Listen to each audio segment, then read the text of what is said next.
Welcome. My name is Frank Salazar, and I'm a proud member of the Choose to Change Foundation. The Choose to Change mentoring program is a self supporting Christian based group sponsored by the Choose to Change Foundation. There is no fee to attend this class, but we do encourage donations from our members and to anyone else who believes in what we do. The only requirement for membership is a sincere desire to change your life. We are on a mission to restore families by inspiring, challenging, and equipping men to become better fathers, husbands, and leaders in our community. So if you're ready to change your life, then you're in the right place. You're in the right place, Charia. Through this program, you will learn exactly where to start your life change journey, tools and resources to keep you going, and a support system to help you reach your goals. The Choose to Change mentoring program believes in three key principles of life. Number one, we believe in the life changing power of God through faith in Jesus Christ. Number two, we believe that God has already done his part and it is your responsibility to do your part. And number three, success or failure is a choice, and the choice is yours. So if you're ready, say, I'm ready. All right, my name is Frank Salazar. I'd like to welcome everyone on YouTube who is watching right now. I'd like to invite you to like and subscribe and leave a message in the chats. And before I turn it over to Orlando Salinas, just want to say just a little thing. Yesterday at the Toastmasters Club that I attend, I got my Toastmasters coin, my chip, and on the back it has the core values. And I was looking at this and I'm like, these are values that we need and values that we teach here in one form or another. So we got integrity, respect, service, excellence. By coming here, you're gonna learn integrity. If you didn't have it, you're gonna learn it because Orlando is gonna teach you what it is to be a man, and you're gonna learn some of these things and what we do as men. Respect, just basic, respect for humanity, respect for yourself, and like if you want it to, if you want it done to you, don't do it to others. Service. So this is a service that we provide. You know, a few of us we come here, we help out how we can. Where this is a lot of this is volunteer work. So excellence. We encourage you to strive for excellence. Don't be less than what you can be. That's pretty much all I have to say. I'd like to turn it over to our founder and CEO, Orlando Salinas. Get it for Orlando. Sir, thank you.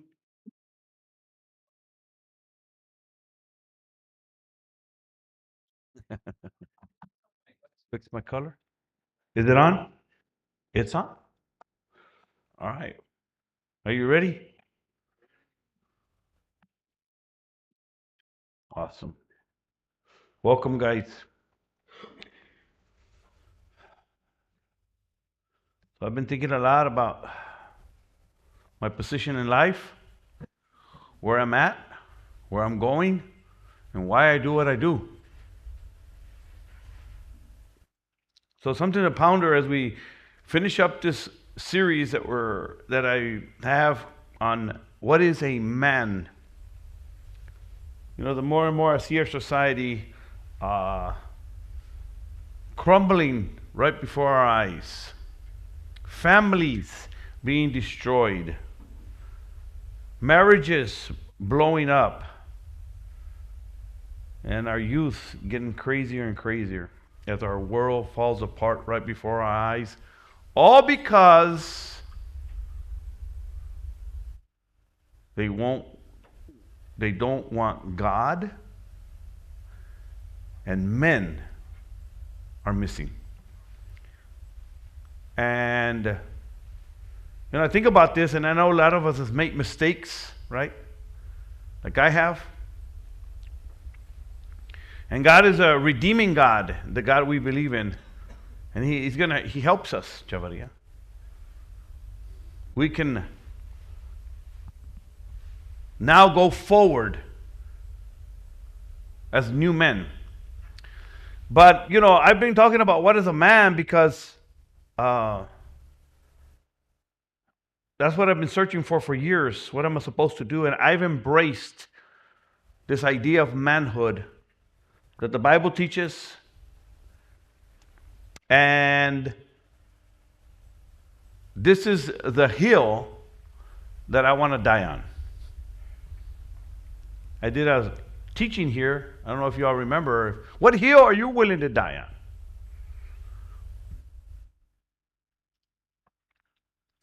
I'm willing to die on the man and the gospel of Jesus Christ and what He offers us as our God, our Savior, our example. So we've been talking about what is a man from a biblical perspective. Our main text is 1 Corinthians 13:11. When I was a child, I spoke as a child, I understood as a child. But when I became a man, I put away childish things. We talked about, I'm just going to go over really briefly what we talked about. We talked about what happens when men are, or that God created man in His image, that we were created to be social and spiritual leaders. We talked about what happens to when real men are taken away from our society. In other words, what's happening today, there's no men protecting our families, our society. Over 50% of Americans have no father in the home. We talked about the progression of society, the progression it takes when men are not doing what they're supposed to do. And when society pushes away and puts down men, masculinity, a man who is supposed to protect the family, provide, lead. And when men are shunned away, or when they leave their positions, men become confused, men become directionless, and men become troubled. I was a troubled man.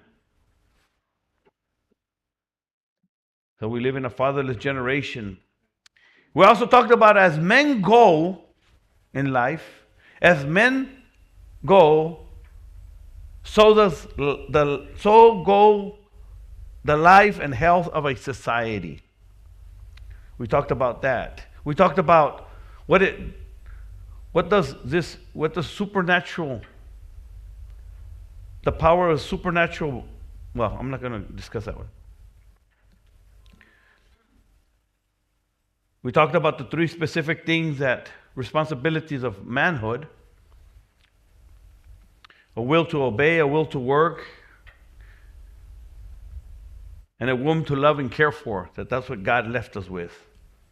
We talked about, let me see what else.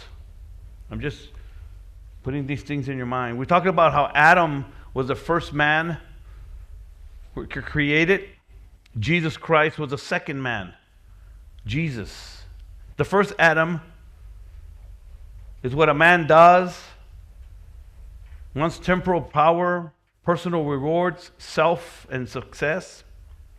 These are characteristics of what we call a conventional man.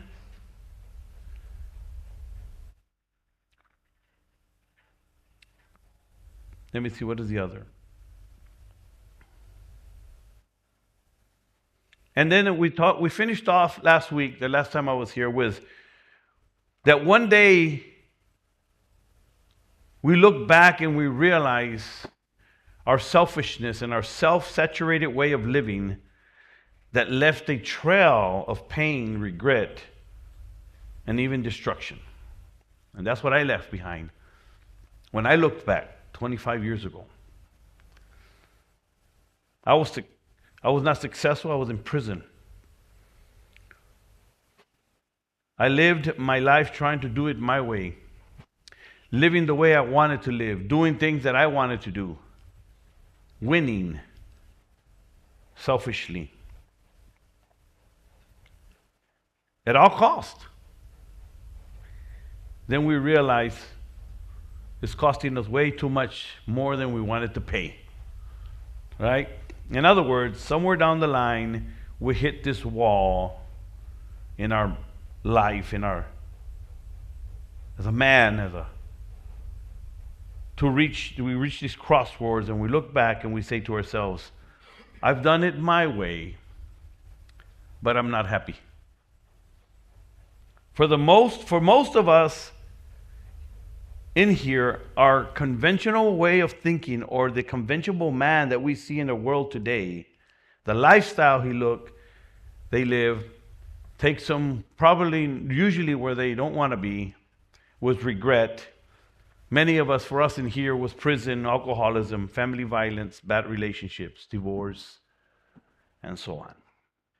What I want to finish off today with is the man Jesus Christ, and what he gives us as an example of manhood. So, hold on,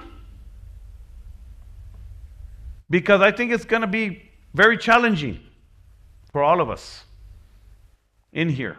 And those of you watching, maybe there's a man in your house, you have a father or a daughter or a son, somebody that you know, a man who needs direction. What I do in these classes, I'm challenging men. What I do as a preacher is I'm challenging men. What I do as a man is I challenge men to rise up from where we are in our society and do something. To fix something. Your own life, the life of your family, the life of our society, do something. Keep that in mind. What will you do? Do something. I want to read 1 Corinthians 15, 45 to 46. And that's where we're going to continue our lesson as I go into this last series of what is a man. 1 Corinthians 15, 45 says like this. So, as it is written, the first man, Adam, became a living being. The last Adam, or the second Adam, became a living, giving spirit. Jesus gives. But the spiritual was not first, rather the natural, and then the spiritual. In other words, when we're born into the natural world, right? And we have to be taught to be disciplined and what's right and what's wrong, right? So it was the natural first, Adam. Supernatural comes through Jesus Christ. The first man was from the earth, earthly. The second man from heaven. As was the earthly one, so also are the earthly. In other words, if you stay in your original state, that's why we get saved and when we come to Christ. In our original state, we're selfish, self-centered people. We're sinners. We're earthly. But when we get saved and come to Christ and accept and embrace this idea of Christianity, then we become spiritual beings. And Jesus is the example of that spiritual being, that spiritual life-giving man, spirit. As was the earthly one, so also the earthly. And as is the heavenly one, so also are the heavenly Christians. Just as we have been born image of the earthly one, we shall also bear the image of the heavenly one. So, the point is, there's two examples of manhood. This earthly, the first man Adam, the second man Jesus. And I know many of you may not understand exactly what I'm saying, but As you continue in your walk with Christ and you start listening to sermons, you'll start hearing this one day. How Christ is our example of manhood. Jesus Christ offers a different kind of man, wouldn't you think?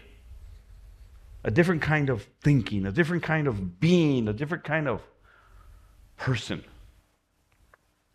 Robert Lewis calls it authentic manhood. We spoke about conventional manhood. So what we're going to look at lastly is, again, the difference between conventional manhood, earthly manhood, and authentic manhood. What I'm asking you to embrace and take as yours and become the authentic man that we're supposed to be. Authentic manhood doesn't throw away totally the earthly or the conventional manhood. Authentic manhood is about where your focus is and what you live for. In other words, more than what a man does as a living, as a man, authentic manhood focuses on what you are as a man. Authentic manhood focuses on character, integrity. Good start there, Frank. Your good name. It's what you carry within you. Your values, what you live for, what you believe in, what you embody as a man. That's what should be important. This is what life is about. The authentic manhood. Giving, loving, helping. It's not just what you do in life, but what you are or what you become. Right? Remember, so we get to a point in life where we look back and we don't like where we are. Authentic manhood should be the opposite. We should say, wow, I've done my best. I can see life. I've made a difference. I've stood for righteousness. I stood for what was right. Jesus Christ reflects this kind of manhood to humanity. Our example, manhood that focuses on community with others, with other men. Competing is part of life, right? But competing shouldn't be the focus of life. Community should be the focus of life. In other words, what we do as a whole, what you do for the whole. Manhood that focuses on community with other men. We should focus on transcendent purpose rather than temporal power. Transcendent, in other words, things that really matter. Like being the example to others. That others are going to watch you and say, you know what, man, look, man, I want to be like that. See, that's transcended. That's beyond you. You were an example. And we're not going to be perfect. I understand. I've done my best to do this. That's all we can do. We should focus on eternal rewards, not just personal rewards. I didn't say not to have personal rewards. I said not just personal rewards. We live with the expectation of something better. If all we do is focus on personal rewards, what a selfish, self-centered, saturated life we would live. There's got to be a higher purpose, don't you think, in life? Than just you? And there is, and Jesus Christ declares it more than any other figure in life history. More than self, authentic manhood is a manhood that focuses on others. And more than success, it focuses on significance, making a difference, right? Making a difference. And that's what I hope to do. The Bible, listen to this, the Bible, both the Old and the New, presents these two Adams. Think about this for a minute. The first Adam in creation and the second Adam in the Christian birth, when Christ was born, Jesus. Basically, this is what the Bible declares about masculinity and manhood. This basically, after everything I've been teaching, this is what it declares. I set before you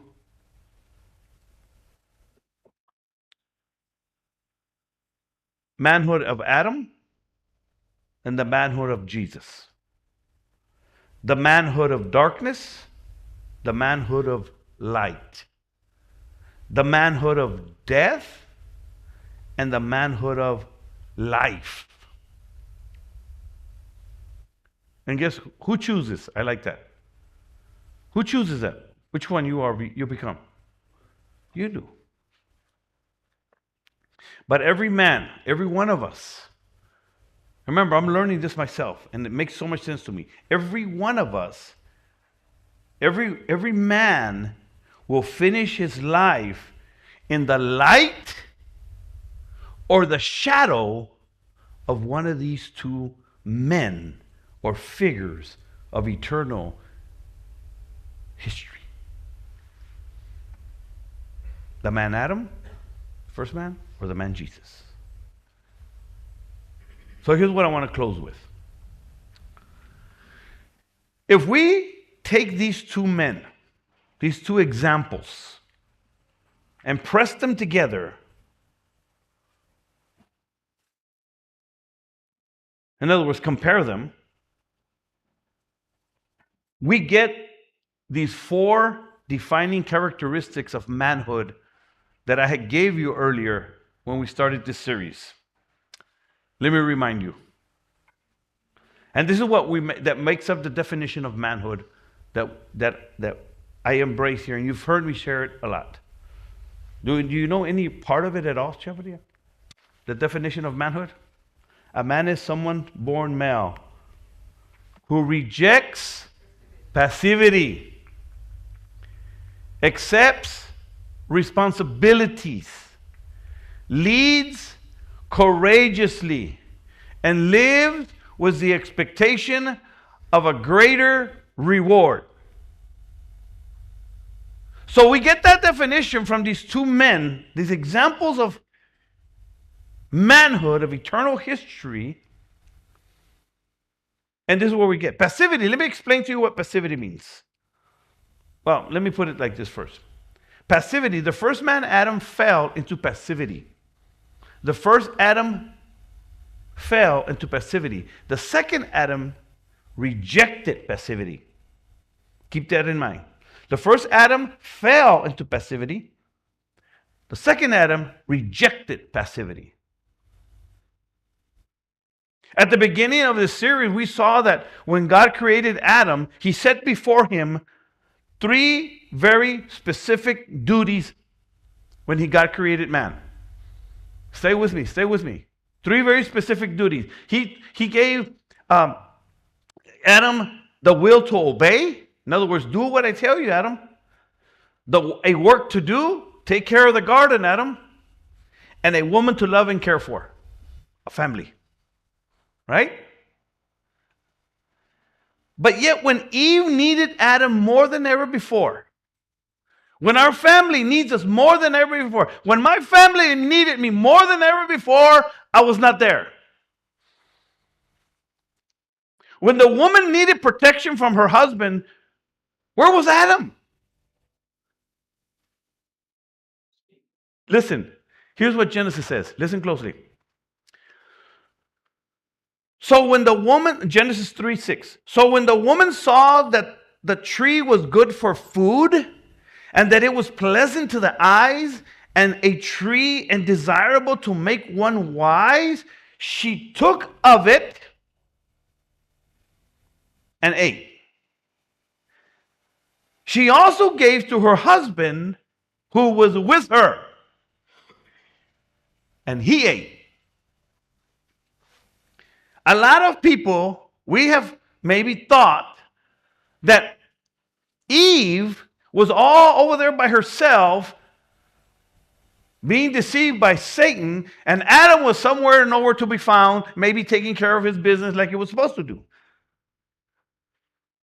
That they were separate, and that's not the case. The Bible says that he was there.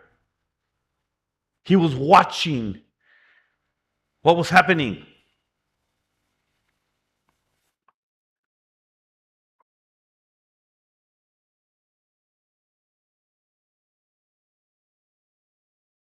Adam was there. He watched and heard the whole thing. And when the woman had been thoroughly deceived and subdued, he being there with her also took and ate. What's the point? What am I trying to say? The point jumps out. Instead of doing what a man or masculinity should do, which is true masculinity, true manhood, which is do something, stop, pray, believe, take control, Adam just stood there and did nothing. That's what we're getting out of this. Doing nothing, he went passive. He didn't do anything. And that's the problem we have today in men. They do nothing. Why? Because they choose to be passive. This is what is happening in the homes all across America. This is what is happening in the valley. This is what is happening in Texas. This is what is happening in our society. Rather than men doing something, they just stand there in their own selfish beings. Rather than being involved with their children and their family, not doing necessarily anything wrong for many people, but they're just standing there. They don't know how to lead. It is a passivity that just takes over men in every generation. And when I was researching this and reading this and listening to this, he talks about the generations from the beginning of time. And in every generation, in every era, men fell back, society fell. When men got passive, societies fell. And that's what's happening to our society. Passivity, you know what passivity means? Passivity?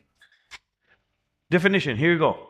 Passivity means the acceptance of what's happening without active response or resistance. In other words, you just accept what's happening in our society. You just accept. Now, well, that's how my life is. We just accept. No. No. I'm asking you to consider doing something. And this is why we're here, so I'm so glad you're here. A social psychiatrist or socialist or socialistic, something like that. Some guy from Yale University. Social psychologist or something. I think that's what it says. Here's what he said. Here's his observation. He made this observation as he looked at humanity through time. Listen closely. Here's what he said.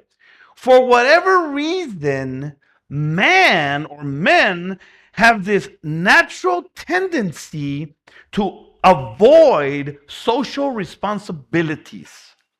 We just have this natural tendency, we lean towards doing nothing. So let's look at this for a minute. This man was telling me as I was listening to this. Natural tendencies. Where did that come from? The first man, Adam. It's a natural tendency.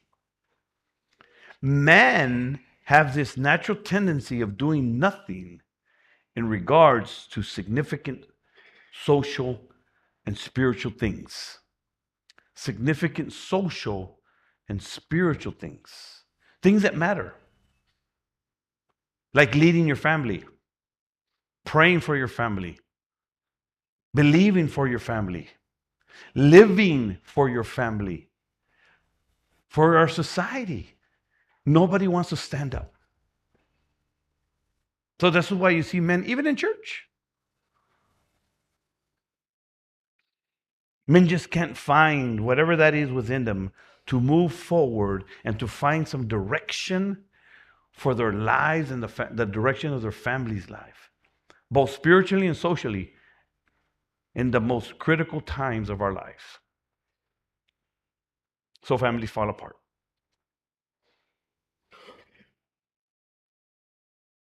But the first man, Adam, fell into passivity and created this inaction in men. This inaction in this characteristic of a man, not doing nothing. Can anybody understand what I'm saying? Do you know any man that is inactive or passive or not does anything, just kind of exists and let mom or wife do everything? Anybody ever met someone like that?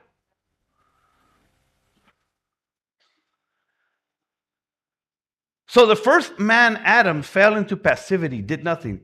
They created this in us, this inaction. The second man, Jesus Christ, rejected passivity. Jesus is the perfect example of taking action, doing something, right? This is why we take on the characteristics of Christ, the fruits of the Spirit. Listen to this. Philippians 2:6. I was excited as I was listening to this and also challenged. And that's what I told you. This is going to be kind of challenging. Listen closely. Philippians 2:6 says like this. They're talking about Jesus. They're talking about the man Jesus Christ. And here's what they said. He who, being in the form of God, did not consider himself or did not consider it robbery to be equal with God, but he made himself of no reputation. They're talking about Jesus, remember. Taking on the form of a man, of a simple man, a bond servant, and coming in the likeness of a men, and being found in appearance as a man, he humbled himself. You ever met a man that can't humble himself? He humbled himself and became obedient to the point of death, even the death of the cross. This is what we know about Christ. This is what we know about God. Right?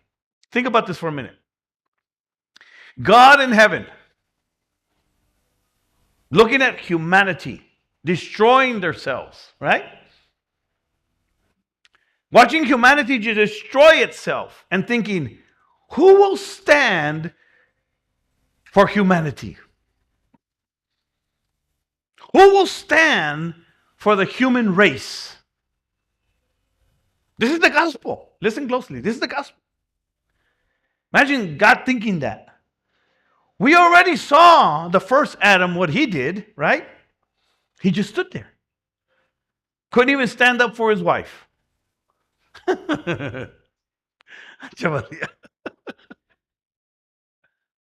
But in this moment, Jesus being equal with God, having all the rights and privileges as God, because he was God, according to the Bible, Jesus stands up and says, I'll do something. This is the gospel. I'll do something. And this is the quality and the characteristic of manhood when we need and what we need in our society. Men standing up and saying, I'll do something. Men who will say, I will do something.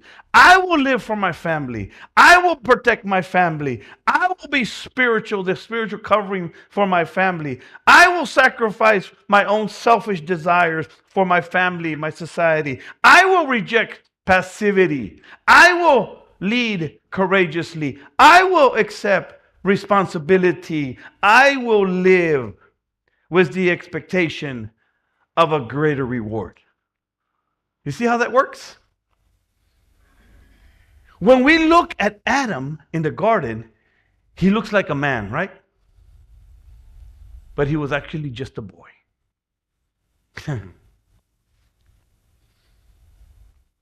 But when we look at Jesus in the manger, when he was born. He looks like a baby, right? But he was actually the very essence of manhood. Someone who is willing to humble himself in front of everybody. And why? Because he was willing to do something. Real man is not waiting for mom to tell him to do it, or his wife to tell him to do it, or society to tell him to do it, or prison system to tell him to do it.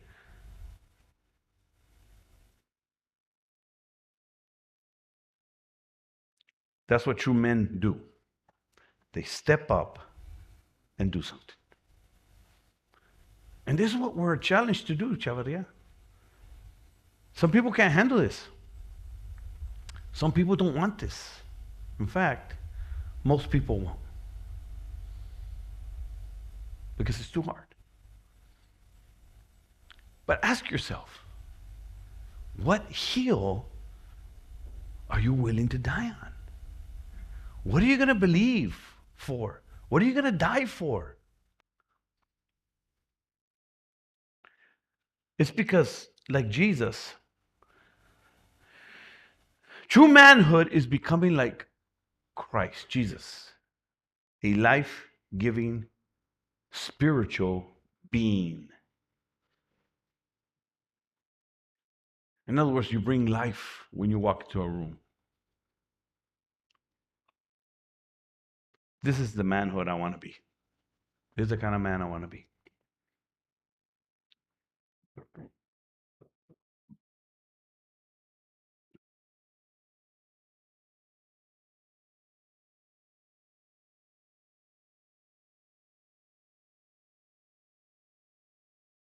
And this is where I came up with the phrase, being male is a matter of birth, but being a man is a matter of choice.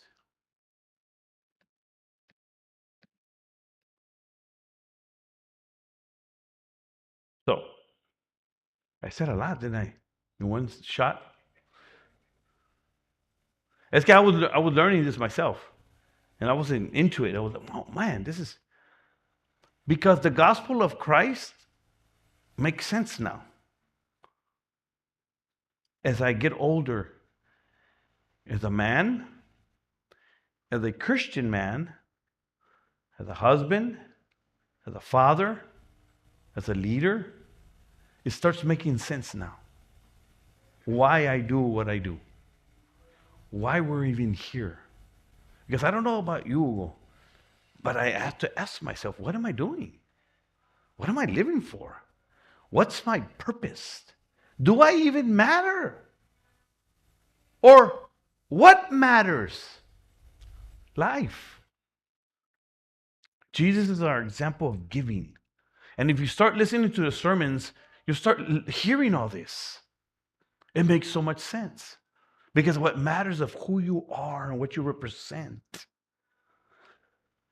Successful living and achievement isn't something you pursue. It's something you attract by the person you become.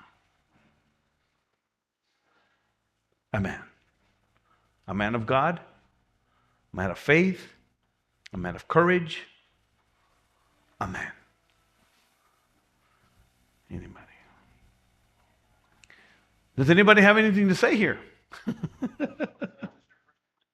That's just my first point. Actually, that's all I have.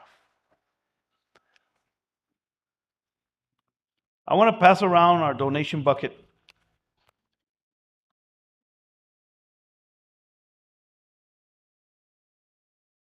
Just several things that have happened in my life here just in the last couple of weeks that I've seen. Here go, Chavaria.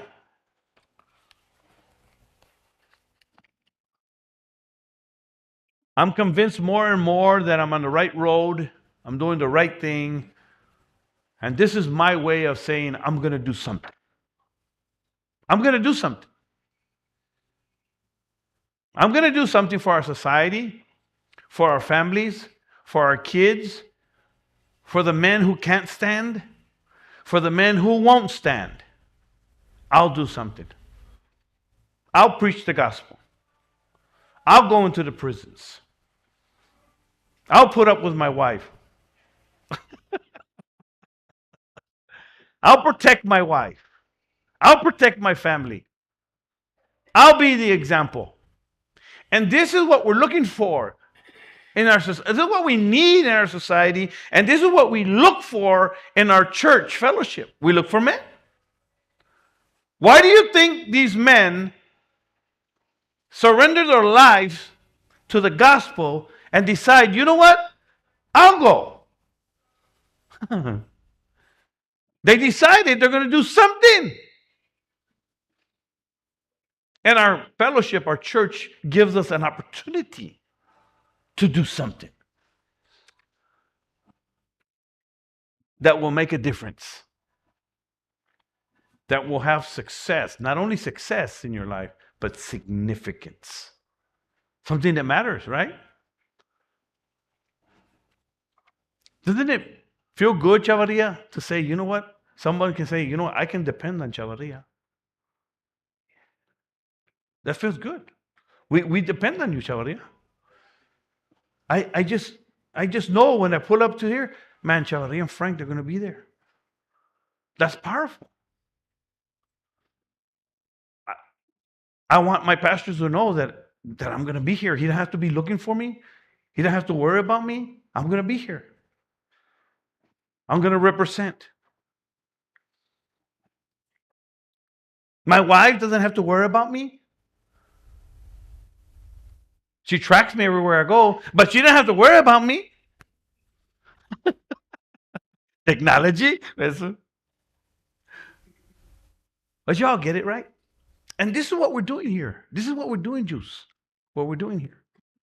Providing a platform for men to come and find the direction that God is leading us through.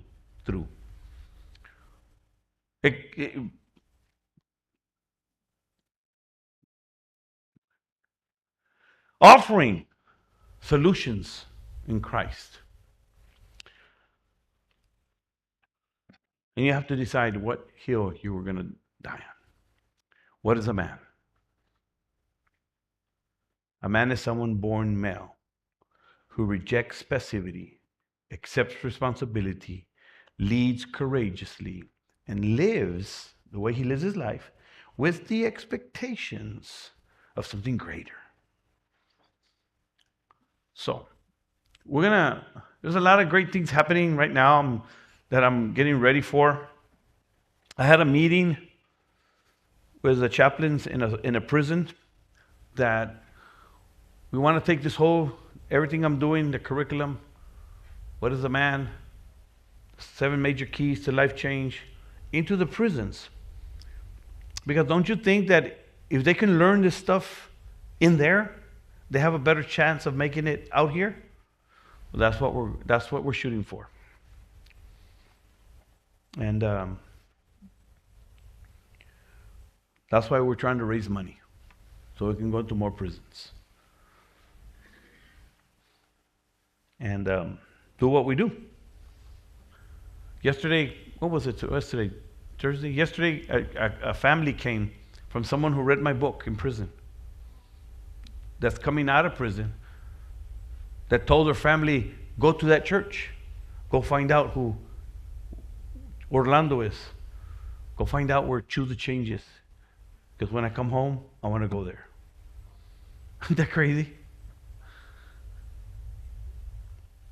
So imagine having somewhere to go, Chavaria, when you get out of prison.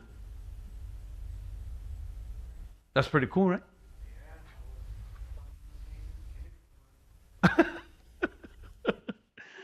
So church. Men, you have any questions? Juice, you have any questions? Okay, Chavaria, run, Chavaria. Awesome. I appreciate your input, Hugo. Yeah, This kind of has to do with like what you mentioned that when you're being challenged, nobody likes to be challenged in the way where, because you're comfortable in being passive, Yeah. and when it's kind of like intimidating to actually be that person to stand up and be an actual man and going and doing what God Jesus did, because you have to be in front of people and tell them the good news and to be able to make a change, and a lot of people are probably gonna not gonna want to hear it. Put it like this, brother. Okay. Like this. There you go. Yeah, but they're probably not gonna want to hear it. But doing it is the only job that you got to do, and that's what makes all the difference. And well, more power to the real men then. Okay. So, and just to be clear, Jews, doesn't that mean that you have to go and just start talking to everybody? Just by the way you live, just by you embracing this, slowly you start being able to confidently speak what you believe, who you are, and where you're going. So don't worry about not being able to do it right now. So don't let that. You're already doing it. You're already doing it, Jews. You're here. The other day I got an actual like a message from somebody. I don't even know how they got my number, but they're accusing my family of doing something, and they mentioned me, and they said, if you're a man of God, and like, how do you guys even know that? Well, I'm glad somebody's actually noticing. At least somebody's accusing you. I guess you're doing something right, brother. Trust me, I've been accused. All right, guys. Well, that's all I have tonight. I want to thank everybody for watching. Thank you for watching. Thank you guys for coming. And we'll see what we're going to start next week. And we'll just take it from there. So that's all I have tonight. Thank you guys for coming. Thank you guys for watching. Remember to like us on Facebook and YouTube, should I say. And that's all. Thank you.